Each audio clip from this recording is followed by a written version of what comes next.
The Walking Dead, Saints and Sinners is a recent entry into a franchise that's an excellent example of something becoming a shuffling, rotting victim of its own success. The Walking Dead comic books and TV series and the beloved episodic Telltale video game were well made and interesting.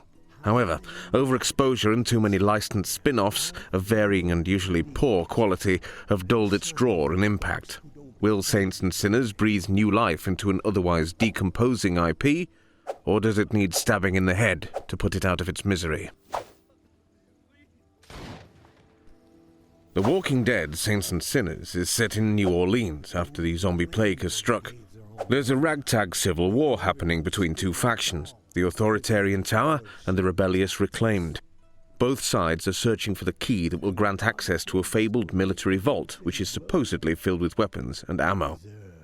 The player assumes the role of an outsider, known only as the tourist, yet to take sides, who's struggling to stay alive and make a difference. And that's as much as you're getting from me story-wise, because anything else would be spoilery. Apart from some Easter eggs, there don't seem to be any overt ties to either the comic book or television universes of The Walking Dead. However, I'm not an expert, so feel free to correct me in the comments if you know otherwise. It's a narrative first-person survival exploration game with role-playing elements and an ambitious one for VR. Unlike the glorified shooting galleries of fellow VR zombie games like Arizona Sunshine and Death Horizon, this is a full-fat, open-ended experience. Saints and Sinners is more interested in story, exploration and crafting than being solely focused on headshotting the undead. It wants to give the player a long-form and satisfying adventure akin to something you might find in flat gaming, and this is depressingly rare on the Quest at present. Don't worry though, at the heart of the game is still a massive amount of visceral carnage.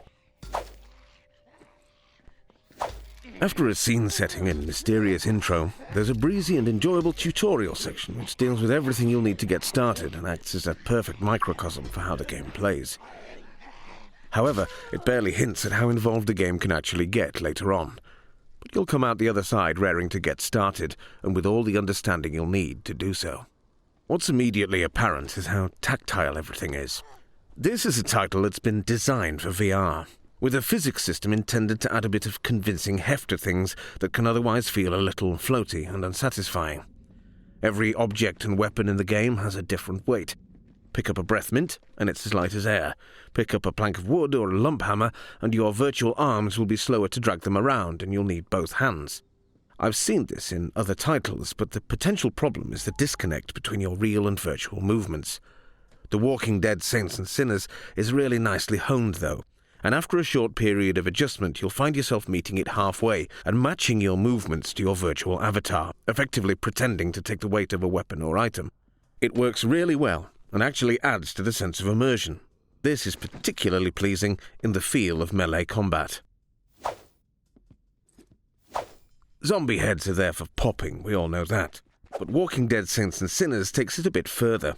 It dares you to take the fight to them, armed only with a knife or a broken bottle and a sense of bloodlust. As an undead arsehole shuffles towards you, you can stab them in the head with a quick, decisive movement before they have a chance to grab you. Your weapon of choice meets soft flesh and then bone, and then you have to use your other hand to help you shake or pull it free of the head when the zombie crumples. It's not for the faint of heart or the squeamish. It makes you feel feral somehow, like you're going to take the headset off and find yourself covered in actual blood spatter. It's ghoulish and grim, and it's great. You'll find yourself channeling Daryl or Michonne pretty quickly, your face set in a serious grimace, like you've seen some things, man. The handguns are okay and work as they should. Shotguns and heavier weapons are pretty rewarding to use, but the sheer physicality of the melee combat is where it's at, and it never gets old. So, that combat is great, but what of the rest of it? Well, that's fantastic too, frankly. The setting is brilliant, infused with the atmosphere of a stylized New Orleans. The city is split into different levels, which can be visited in any order once you complete specific objectives. Game time is divided into days, and as the narrative deepens, you must decide how to spend them and where to go. Will you forage for supplies and crafting materials, or will you press on with the story? As you fall into your improvised bed at the end of every grueling day of survival and exploration, the screen fades to black. It displays the somber message, "Supplies have dwindled, the dead have grown in number." The water is rising and war is brewing. There's a sense of entropy, of only just scraping by, that offsets the rewarding combat and gives an all-pervading whiff of unease to everything that happens. The tone is reminiscent of the more recent Fallout games, in a good way. This is partially down to the familiarity of sneaking and looting in dystopian remnants of recognizable places.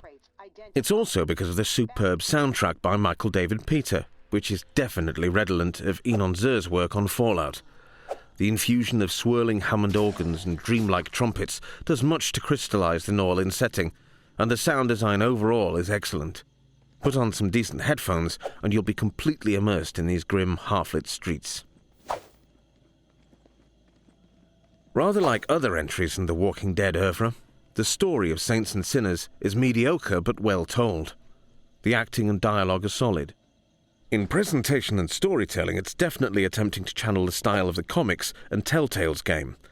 Characters are rendered in a cel-shaded, stylized manner, and there are moral and story choices to be made which alter how things pan out and how people treat the tourist. The quests and side quests are interesting enough and do a great job of pulling you through the world. There's always something to be doing and not quite enough time to do it all in. For the most part, it's a thoroughly well-made and addictive experience, which is definitely one of the most involved and long-lasting experiences on the quest. There are a couple of bugbears, though. First of all is the way that conversations are handled. There are many instances of dialogue in the game, which are interesting enough, but the player is left with little to do except stand around and listen, occasionally pointing at a dialogue choice. When the action and exploration in the game are so good, it can be galling and boring to just hang around whilst the next bit of exposition or character building plays out. This is most keenly felt in the regular conversations with a guy on the other end of a radio setup at the tourist's base. You can't move away from the radio or the conversation stops. So you can just stand there looking at the microphone and playing with a bobblehead statue for up to 10 minutes at a time. It might be cliché, but this is why game protagonists tend to wear headsets or have walkie-talkies. We should be able to get on shooting or crafting stuff while being invested in the plot. I'm a man of words and am interested in the story, but even I was tempted to skip conversations in this game. Another gripe is the slight lack of variety and imagination in level design. The game promises much earlier on about climbing and exploration, which is there but never quite fully reaches its potential.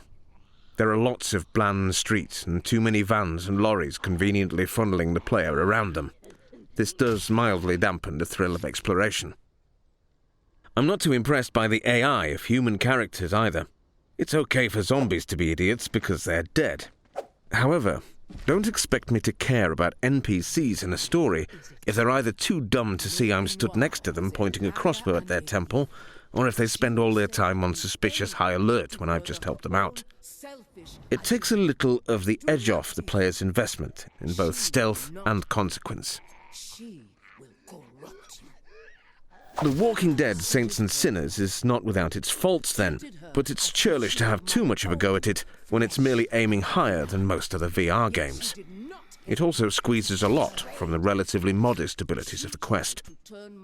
It's a mostly polished AAA title with vast amounts of atmosphere, an impressive and immersive engine, and great gameplay.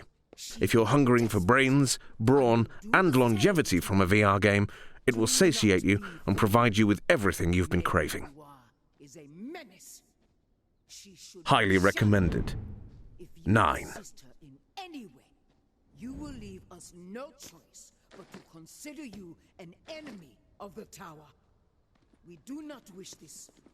Do not force our hand. The tower will always stand.